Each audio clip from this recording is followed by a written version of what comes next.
Well, we didn't sell eggs. The dairies, that was their prerogative. But of course they were all local farm eggs.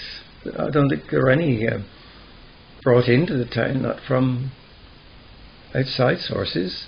All the farms had their own poultry, and quite a lot of the local people, where they had a bit of garden, kept their own fowls. If they had more than they wanted, they'd sell them to the dairy and they'd be sold again. Eggs were practically non-existent in the winter. The fowls gave up laying more or less as they were.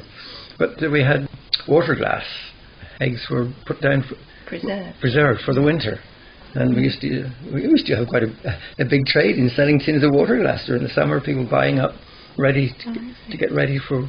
They were pickled in big earthenware jars, normally 2 or 3 dozen in a jar.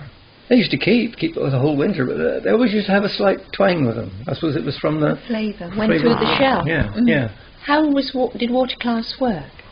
Well, it was very thick, glutinous affair. It was almost clear in a tin, and you tip the whole tin into the jar, and then fill it up with boiling water, then allow it to cool, and then you gradually put your eggs in. I mean, you wouldn't fill it up with eggs completely. You put in sort of half a dozen a week, something like that, until the jar was full, and then you just cover it over and put it back in the corner and leave it until the winter. But they certainly seemed to keep, because there was nothing else, no other way of doing anything in those days. Garden fruits and that sort of thing. The only way of preserving was bottling. There was no other way. There was no such thing as freezing or no cans. No cans. No, not to the ordinary person. It was bottling or nothing.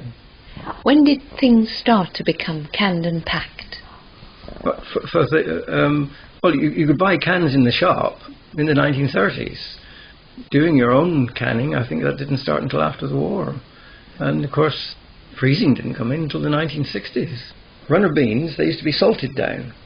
There again, you had a big earthenware jar, put in a layer of sliced beans, a layer of salt, a layer of sliced beans, and a layer of salt, and they'd keep fairly well right up, well, most of the winter. You could take it a few at a time and soak them well to get the salt out, and then use them as a vegetable.